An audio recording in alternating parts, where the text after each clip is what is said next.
राम राम जी।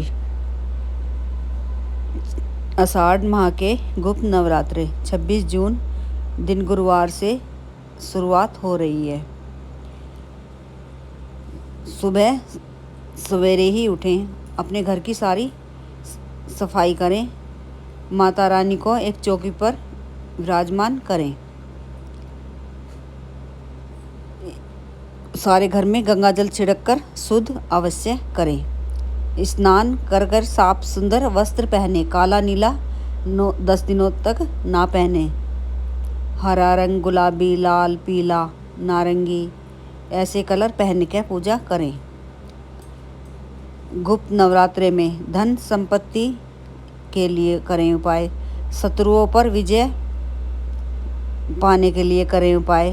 रोजगार के लिए भी इन गुप्त नवरात्रों में हम माँ दुर्गा की उपासना करें और उपाय भी करें। माँ दुर्गा की विशेष पूजा अर्चना करनी चाहिए। इसके लिए आप काली हल्दी का उपाय भी हम कर सकते हैं।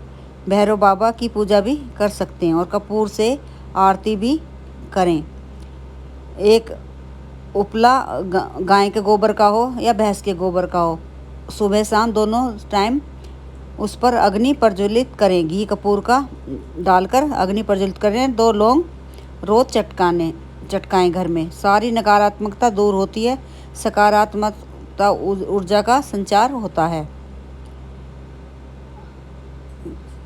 और कपूर से फिर आरती करें अपने परिवार के साथ में। दुर्गा सप्तशती का पाठ भी करें या 40 का पाठ भी करना भी शुभ माना जाता है। काली हल्दी का उपाय। गुप्त नवरात्रे में शनिवार के दिन काली हल्दी को सिंदूर लगाकर लाल कपड़े में बांधकर अपनी तिजोरी में रखें, धन रखने के स्थान पर रखें। यह उपाय करने से धन में वृद्धि के साथ शत्रु बाधा से भी हमारी रक्षा करता है। यह उपाय गुप्त नवरात्रों में करें और गुप्त रखें कि किसी को न बताएं कि हमने यह उपाय किया है। भैरव बाबा की पूजा भी करें। गुप्त नवरात्रे में काल भैरव की उपासना करने से शत्रुओं का नाश होता है और बुरी नज़र से हमारा बचाव होता है। इस दिन भैरव बाबा को सरसों के तेल का दीपक अर्पित करें और भैरव बाबा के मंत्रों का जाप भी करें। ओम भैरवाय नमः मंत्र का जाप करना चाहिए। घी कपूर का दीपक प्रज्वलित करें। नवरात्रि में माँ दुर्गा की आरती दोनों टाइम करें अपने परिवार के साथ में। सकारात्मक ऊर्जा का संचार होता है, नकारात्मकता दूर होती है। इन 9 दिनों में दान भी अवश्य करें। जितना अपने से बने दान हमें अवश्य करना चाहिए। छोटी कन्याओं को कॉपी पेन का दान करें। किताब दिलवा दें, बैग दिलवा दें, लंच बॉक्स दिलवा दें, पानी की बोतल दिलवा दें, अवश्य दिलवानी चाहिए।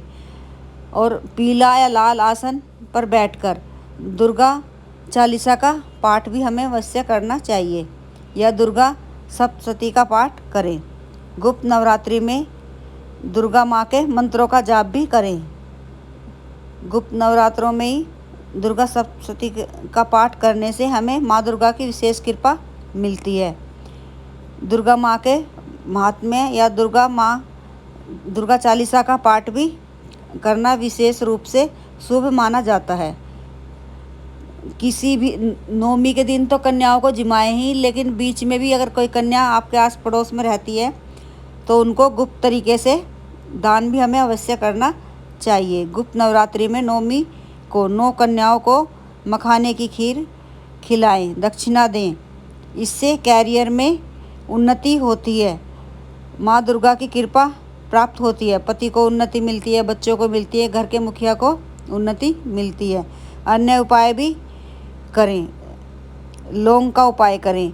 गुप्त नवरात्रि में माँ दुर्गा को लौंग अर्पित करें और दुर्गाय नमः मंत्र का जाप भी करें। इससे विवाह में आ रही बाधा दूर होती है। कौड़ी और लौंग का उपाय भी करें। चांदी की डिब्बी में 5 लौंग और 1 तांबे का सिक्का डालकर अपनी तिजोरी में रखें। इससे रुका हुआ धन वापस मिलता है। किसी ने हमारा पैसा ले रखा है और वो दे नहीं रहा है, वो हमें मिलता है। अखंड ज्योति प्रज्वलित करें। गुप्त नवरात्रि में अखंड ज्योति प्रज्वलित करनी चाहिए। रोज़ाना देवी दुर्गा माँ को फल चढ़ाएं, मिठाई चढ़ाएं। पान का पत्ता पर फल, मिठाई, लौंग, सुपारी, इलायची, एक सिक्का अर्पित करें। सिक्का एक डिब्बे में रखते रहें। फल मिठाई अपने परिवार में भी खा सकते हैं, गौ माता को भी खिला सकते हैं, या कोई छोटी कन्या हो उसे भी दान कर सकते हैं। मंदिर में भी हम दान करके आ सकते हैं। घी कपूर का दीपक प्रज्वलित करें। गुप्त नवरात्रि में घी कपूर का दीपक प्रज्वलित करके आरती करें। इससे भी शुभ फलों की प्राप्ति होती है। दुर्गा माँ के मंत्रों का जाप भी हमें करना चाहिए। अपने परिवार में लड़ाई झगड़ा नहीं करना चाहिए। सुख शांति और से काम करना चाहिए। दुर्गा माँ के मंत्रों का जाप भी हमें करना चाहिए।